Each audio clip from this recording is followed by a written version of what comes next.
सुंदर अवसर के लिए मैं परमेश्वर पिता का धन्यवाद करता हूँ। परमेश्वर ने आज दोबारा हमें अवसर दिया है ताकि परमेश्वर की स्तुति करें, आराधना करें और परमेश्वर को मान और सम्मान दें। इन दिनों में लॉकडाउन के कारण कई लोग अभी भी चर्च में नहीं जा सकते हैं और संगति नहीं कर पा रहे हैं, लेकिन परमेश्वर ने जो हमें रास्ता दिखाया है, परमेश्वर ने हमें जो व्यवस्था दी है, वो व्यवस्था को हम बखूबी उपयोग करें और अपने जीवनों को परमेश्वर के वचन से दूर ना रखें, लेकिन परमेश्वर के साथ जुड़े रहने के लिए परमेश्वर का वचनों को हमेशा सुनते रहे, परमेश्वर के वचनों को पढ़ते रहे और परमेश्वर में आगे बढ़ते रहे, क्योंकि वचन ही ऐसा एक आधार है जो परमेश्वर के राज्य के लिए हमें तैयार करता रहता है।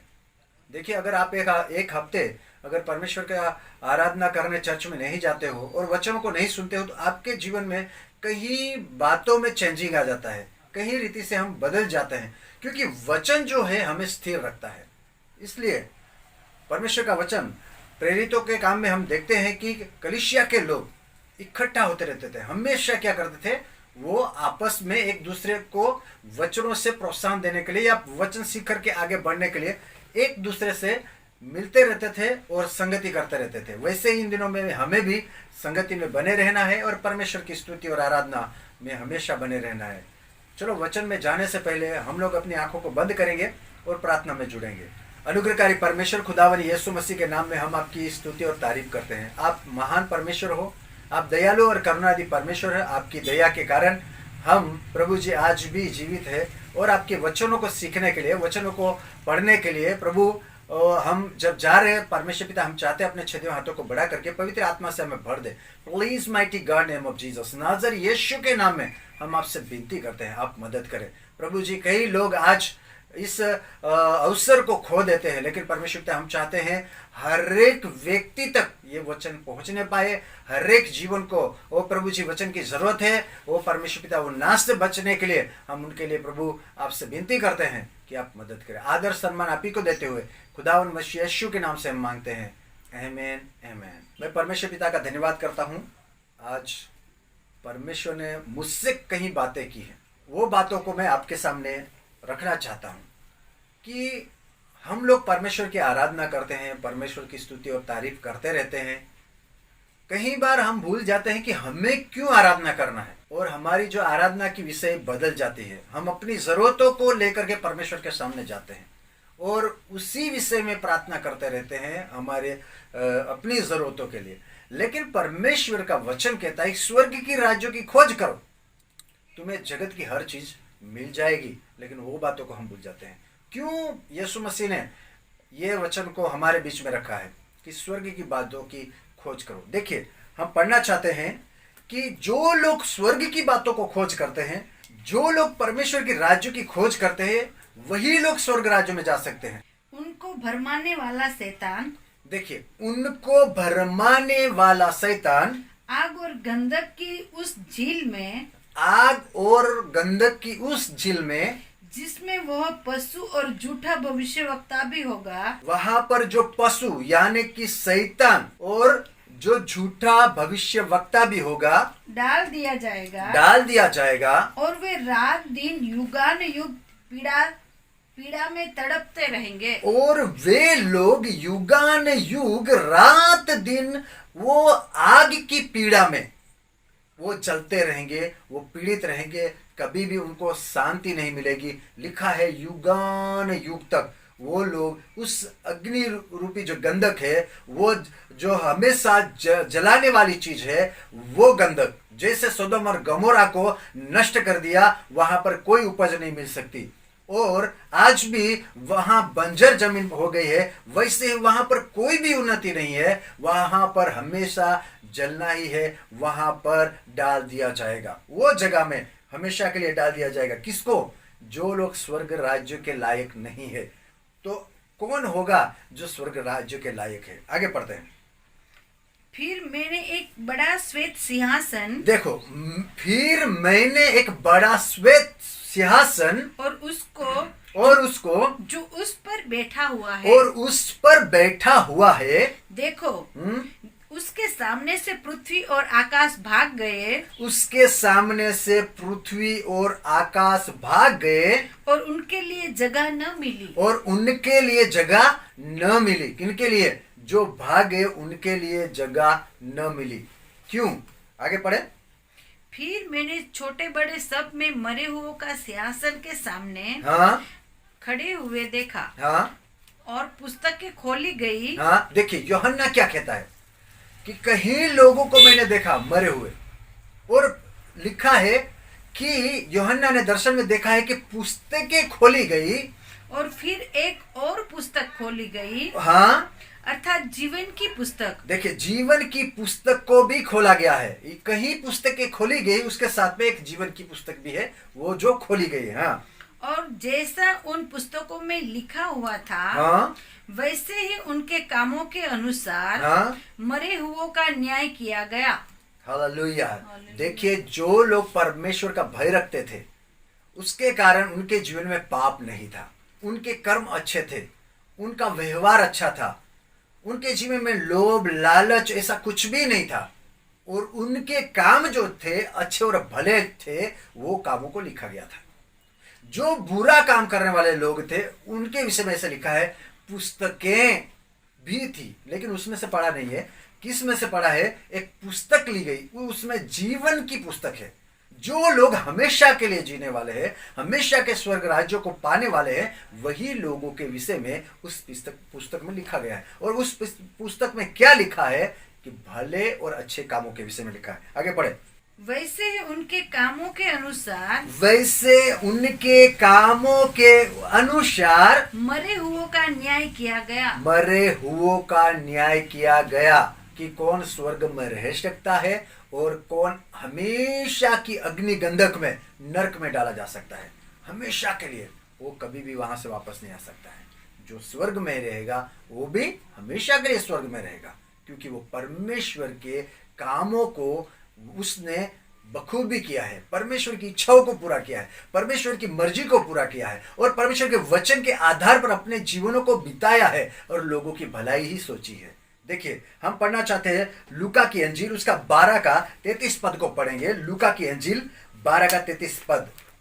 कौन वहां पर प्रवेश कर रहा है उनके विषय में। यहां पर यीशु मसीह जो लोगों के बीच में प्रचार किया, इन विषयों में हम थोड़ा पढ़ते हैं। 12 का 33 पद। अपनी संपत्ति बेचकर दान कर दो। यहां पर लिखा है कि अपनी संपत्ति बेच करके दान कर दो, और अपने लिए ऐसे बटुए बनाओ। हाँ, अपने लिए ऐसे बटवे बनाओ जो पुराने नहीं होते। हाँ, अर्थात स्वर्ग पर ऐसा धन इकट्ठा करो, हाँ, जो घटता नहीं।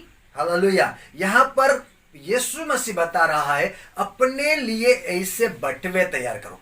कैसे बटवे? जो फटे ना, पुराने वाले नहीं, नए वाले बटवे रखो। और धन कहां से लेना है? स्वर्ग से धन लेना है। अगर आप स्वर्ग का धन जो इकट्ठा करते हो, वो धन उनमें अगर रहता है, आप मर जाओगे, वही धन स्वर्ग राज्य में आपको काम आएगा। फिर से देखते हैं, पढ़िए। अपनी संपत्ति बेचकर यहां पर लिखा है अपनी संपत्ति पहले क्या करो? बेचकर दान कर दो। दान कर दो। क्यों? अपने लिए। क्यों दान करना है? अगर आपके पास बहुत ज्यादा धन संपत्ति है, आपका मन कहाँ रहेगा? उस धन संपत्ति में आपका मन लगा रहेगा। अगर आप परमेश्वर के आधार, वचन के आधार पर जब ये परमेश्वर के ऊपर मन लगाना है, तो क्या करना है?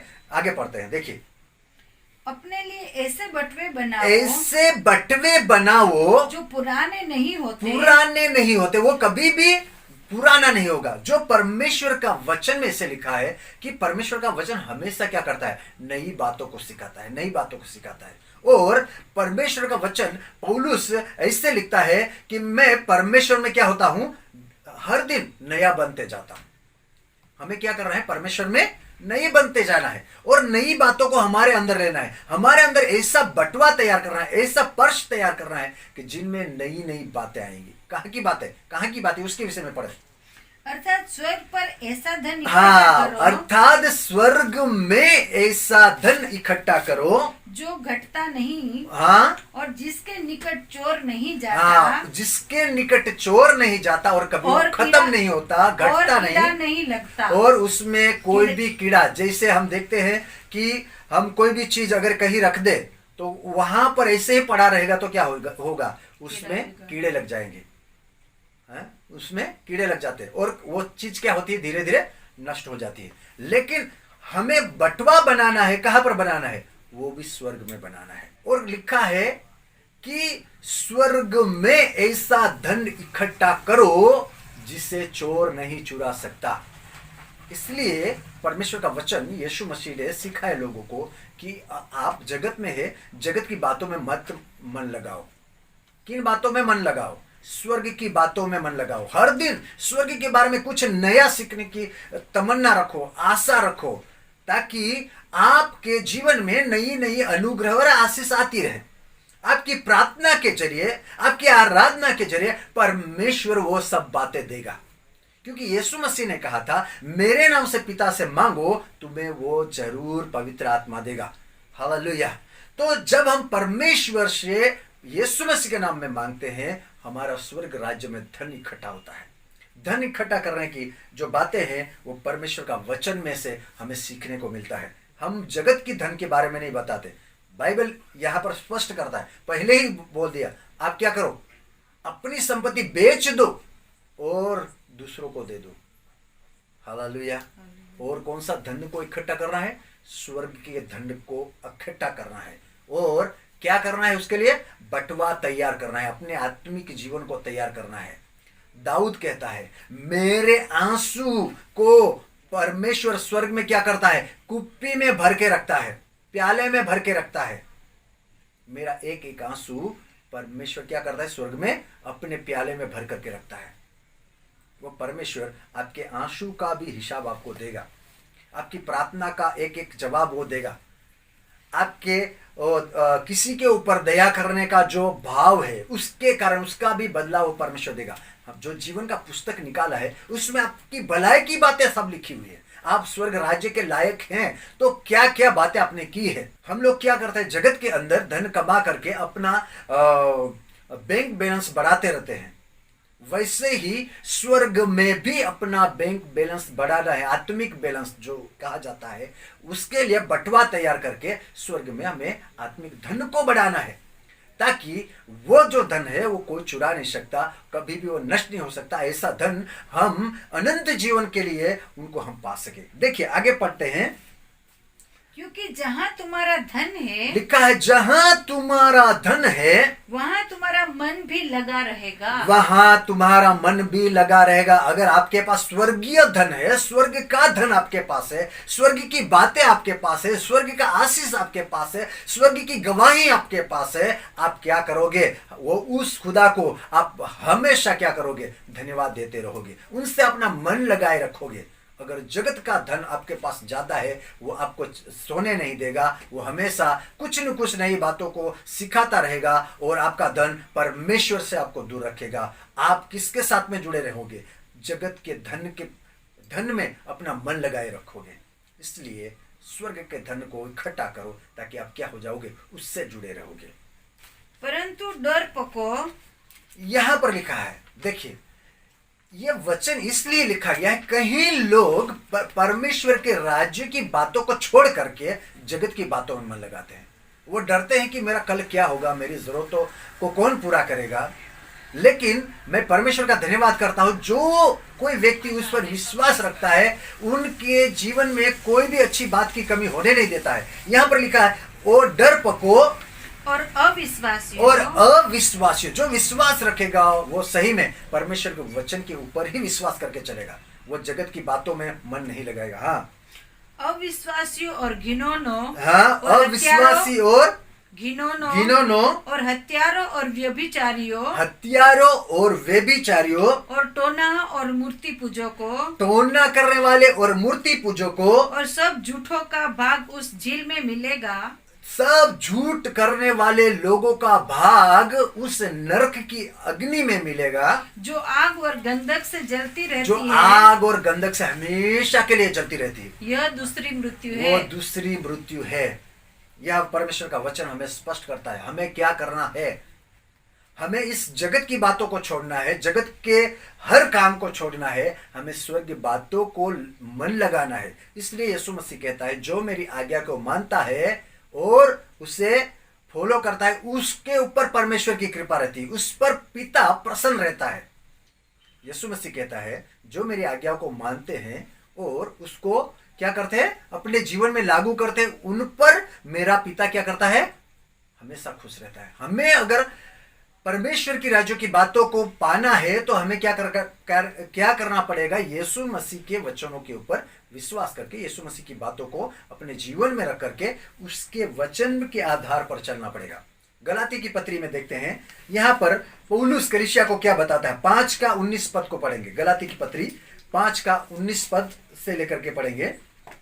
शरीर के काम तो प्रकट है। देखिए, शरीर के काम तो प्रकट है, अर्थात व्यभिचार, गंदे काम, व्यभिचार और गंदे काम, लुचपन, हाँ, मूर्ति पूजा, लुचपन और मूर्ति पूजा, टोना, बैर, झगड़ा, तंत्र मंत्र करना और झगड़ा करना, ईर्ष्या, क्रोध, विरोध, हाँ, ईर्ष्या रखना और क्रोध करना और विरोध करना, फूट, विधर्म, और आपस में फूट करना और धर्मियों के बीच में अधर्म का प्रचार करना, डाहा, मत वालापन, हाँ, और खा पी करके जो मस्त रहते हैं, मत वालापन, लीला, क्रीड़ा, हाँ, और इनके जैसे और काम है। कहीं ऐसे काम है जो परमेश्वर को नहीं भाते। ये सब बातें इनके विषय में मैं तुमसे पहले भी कह देता हूँ, हाँ, जैसा पहले भी कह चुका हूँ, हाँ, ऐसे ऐसे काम करने वाले हाँ, परमेश्वर के राज्य के वारिस न होंगे। स्वर्ग के राज्य के वारिस न होंगे।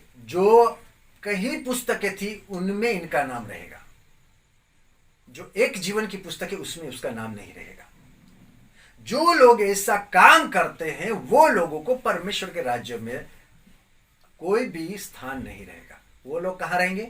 हमने पढ़ा है कि अग्नि और गंधक की जो झील है, नदी है, जहां पर हमेशा जलता रहता है, वहां पर ये लोग रहेंगे। लेकिन यीशु मसीह का धन्यवाद करें, वो हमें बचाता है, हमें छुड़ाता है, उसमें से बाहर निकालने के लिए वो योग्य परमेश्वर है। अगर आप और हम उन पर विश्वास करते हैं, स्वर्ग की बातों के ऊपर विश्वास करके उन बातों को अपने जीवन में लेकर के वो स्वर्ग का धन को इकट्ठा करते हैं और स्वर्ग की बातों को मान करके चलते हैं, तो हम विपत्ति या समस्या में नहीं पड़ेंगे। देखिए, मत्ती की सुसमाचार उसका 6 की 9 पद को पढ़ेंगे। अतः तुम इस रीति से प्रार्थना किया करो। यहाँ पर जो व्यक्ति है उनको यीशु मसीह सिखाता है कि अतः तुम इस रीति से प्रार्थना किया करो। हे हमारे पिता, हे हमारे पिता, तू जो स्वर्ग में है, तू जो स्वर्ग में है, तेरा नाम पवित्र माना तेरा जाए, नाम पवित्र माना जाए, हाँ, तेरा राज्य आए, और तेरा राज्य कहाँ पर आए? मेरे जीवन में आए। यीशु मसीह ने एक दफा बोला था, यीशु मसीह ने कहा था कि जब वो दुष्ट आत्मा को निकाल रहे थे तो लोग बोल रहे थे ये तो बेलजामिर शैतान के ताकत से वो शैतान को हटा रहा है। लेकिन यीशु मसीह ने बोला शैतान को नहीं निकाल सकता। अगर मैं परमेश्वर की सामर्थ्य से ये काम करता हूं, स्वर्ग की सामर्थ्य से मैं काम करता हूं, तो स्वर्ग का राज्य तुम्हारे अंदर आ चुका है। हमारे अंदर स्वर्ग का राज्य आता है कब? जब हम प्रार्थना करते हैं, हम पिता से कहते हैं स्वर्ग का राज्य आए हमारे अंदर, हमारे जीवन में। यीशु मसीह ने उसने खुद कहा है, जो मैं तुम्हें चंगाई देता हूं तो क्या होता है? स्वर्ग का राज्य तुम्हारे बीच में है, तुम्हारे अंदर आता है, तभी छुटकारा देता है। क्योंकि जगत की कोई भी बात किसी को छुटकारा नहीं दे सकती, जगत की कोई भी ताकत छुटकारा नहीं दे सकती। लेकिन स्वर्ग की सामर्थ जो है वो वहां से आती है। कहां से आती है? स्वर्ग से आती है। इसलिए यीशु मसीह हम प्रार्थना करते थे तब पिता का नाम लेकर के प्रार्थना करते, हे स्वर्गीय पिता। हमें भी यीशु मसीह के नाम से पिता से प्रार्थना करनी जरूरत है। क्यों? ताकि हम लोग स्वर्ग के वारिस हो सके, और स्वर्ग की आशीष को पा सके। देखिए आगे हम मैं पढ़ाना चाहता हूं मत्ती की सुसमाचार उसका 18 का 10 पद को देखें। छोटों में से तुम इन छोटों में से किसी को तुच्छ ना जानना, किसी को तुच्छ न जानना, क्योंकि मैं तुमसे कहता हूँ कि हाँ स्वर्ग में उनके दूत मेरे स्वर्गीय पिता का मुंह सदा देखते हैं। हालेलुया। देखिए यहाँ पर यीशु मसीह जब प्रवचन कर रहा है, लोगों को समझा रहा है, उस समय में क्या बोल रहा है? बोल रहा है कि फिर से पढ़ेंगे, देखो तुम इन छोटों में से क्या बोल रहा है? छोटों में से किसी को तुच्छ ना जानना। यहाँ पर जो छोटे लोगों की बात जो प्रभु कर रहा है, क्यों कर रहा है? अगर छोटा जो व्यक्ति है, छोटा बच्चा भी है, वो अगर दिल से प्रभु से प्रार्थना करेगा, वो भी स्वर्ग की आशीष को पाएगा। हालेलुया। वो स्वर्ग के अनुग्रह को वो पालेगा, स्वर्ग की शांति को पालेगा, स्वर्ग के आनंद को पालेगा, स्वर्ग को वो अपने बीच में वो पाएगा। हालेलुया। क्योंकि परमेश्वर का वचन कहता है, यीशु मसीह ने कहा कि इन छोटों को आप छोटा मत समझो। क्यों? क्योंकि इसकी प्रार्थना और तुम्हारी प्रार्थना एक समान हो सकती है। अगर छोटा हो या बड़ा हो, आप बचपन से लेकर के परमेश्वर की आराधना करते हुए आपको 20 साल हो गया, 25 साल हो गया, लेकिन अगर जो व्यक्ति आज विश्वास करके प्रार्थना किया है, उनको भी वो वही प्रतिफल देगा। आप अगर आज ही वचन को सुन करके वचन के आधार पर प्रार्थना करते हो, विश्वास कर करके आगे बढ़ते हो, यीशु मसीह जितना 50 साल जो व्यक्ति परमेश्वर की आराधना किया है, उनको जो प्रतिफल देना है, वही प्रतिफल आपको भी देगा। क्योंकि वो परमेश्वर धर्मी और न्याय है। वो किसी से किसी भी रीति से बेईमानी नहीं करता, और परमेश्वर के राज्य में कोई रिश्वत भी नहीं दे सकता कि मुझे थोड़ा ज्यादा आशीष चाहिए। नहीं, आप यहां पर जैसे प्रार्थना करते हो, परमेश्वर का वचन कहता है, जो कोई व्यक्ति स्वर्ग में धन इकट्ठा करता है, हमने पढ़ा है, हमें कहां पर धन इकट्ठा करना है? स्वर्ग राज्य में। अगर छोटे हो आप समझ लो, आपने ज्यादा समय चर्च में नहीं गया है, लेकिन अगर आप ज्यादा प्रार्थना करते हो, आप ज्यादा प्रभु को समय देते हो, आपको वही प्रतिफल मिल सकता है। जो 50 साल में जिसने प्रभु को स्वीकारा है और परमेश्वर के वचन के आधार पर उतना भय रख करके प्रार्थना का जीवन नहीं बिताया है, तो उनको उतना प्रतिफल नहीं मिल सकता जितना जो, इसलिए परमेश्वर का वचन कहता है, जो पहला है वो आखिर हो सकता है, और जो आखिर है वो प्रथम हो सकता है। परमेश्वर का राज्य की बातें ये हैं। हमारे ज्यादा समय प्रभु में रहने से कोई फायदा नहीं, हमें परमेश्वर के वचन के आधार पर जीवन बिताने से ही फायदा है। परमेश्वर के वचन को पूरी रीति से मानने से ही फायदा है, तभी हमें स्वर्ग राज्य में अच्छा प्रतिफल मिल सकता है। आप आज अपने आप को प्रभु में स्थिर करें, मजबूत करें, और स्वर्ग की बातों को अपने जीवन में ले लें, और स्वर्ग की बातों पे मन लगाना शुरू करें, और स्वर्ग की आशीष को पाने के लिए अपना आत्मिकता का जो बटवा है वो तैयार कर लें, ताकि स्वर्ग की बातें उसमें ठहर जाए और हम आनंद काल का आशीष को पा सकें। इन वचनों के जरिए परमेश्वर आप सबको आशीष दे, और आने वाले दिनों में हम आपके बीच में वचनों को लेकर के आएंगे। आप निश्चित हमारे लिए, हमारी मिनिस्ट्री के लिए प्रार्थना करें, हमारे परिवार के लिए प्रार्थना करें, ताकि हमारी जो सेवा है उसमें हम परमेश्वर की इच्छा को पूरा करने में कभी भी असफल ना रहे, लेकिन आत्मिक रीति से आगे बढ़ते चले जाएं, और लोगों को परमेश्वर के वचनों के जरिए एक अच्छी दिशा में ले जाने के लिए हम लोगों को एक प्रेरित करें, सुझाव दें, और परमेश्वर के वचन से बातचीत करें। विश्वास रखते हैं कि आपने इन वचनों से कई बातें सीखी, आपने पहले सीखी होगी, तो आज दोबारा इन बातों को सीख करके अपने जीवन में एक निर्णय ले लिया होगा कि नहीं, मैं आज से मैं स्वर्ग की बातों के ऊपर ज्यादा मन लगाऊंगा, और परमेश्वर की इच्छा को खोजूंगा, और स्वर्ग राज्य का धन को मैं इकट्ठा करूंगा, जो चोर कभी नहीं चुरा सकता और ना कीड़ा उसको खा सकता है। अपनी आंखों को बंद करें, हम प्रार्थना करेंगे। सर्वसामर्थी, सर्वव्यापी, सर्वज्ञानी परमेश्वर खुदावन यीशु मसीह के नाम में हम आपकी स्तुति और तारीफ करते हैं, बड़ाई करते हैं, जय जयकार करते हैं। हे परमेश्वर पिता, अपने छेदे हुए हाथों को तूने अपने लोगों के ऊपर रखा है। हे मेरे यीशु, मेरे पिता, हम आपसे प्रार्थना करते हैं कि आपका जलाली नाम में प्रभु जी सब कुछ संभव है। हम चाहते हैं जो व्यक्ति आज बीमार है उनके ऊपर अपने छेदे हाथों को बढ़ाना। जो लोग प्रभु जी के नए अनुभव में आना चाहते हैं उनके लिए हम प्रार्थना करते हैं। जो बपतिस्मा लेना चाहते हैं उनके लिए प्रार्थना करते हैं। जो लोग पिता परमेश्वर जीवन के अंदर हार चुके हैं उनके लिए हम प्रार्थना करते हैं कि प्रभु उसको हिम्मत और बल दे। जो लोग पिता परमेश्वर आज चाहते हैं कि उनको वचन की अच्छी गहराई को समझने के लिए और उनको मदद मिले, परमेश्वर पिता उनके लिए प्रार्थना करते हैं। उनकी आशाओं को आप पूरा करें, पवित्र आत्मा से उनको भर दे और ज्ञान की आत्मा से, बुद्धि की आत्मा से आप भर करके अपनी महिमा के लिए उपयोग करें। प्रभु हम विश्वास रखते हैं कि इन दिनों में जो कोई व्यक्ति अगर बेरोजगार है उनके लिए प्रभु हम प्रार्थना करते हैं कि उनको समय पर रोजगार मिल सके, उनको अच्छी नौकरी मिल सके।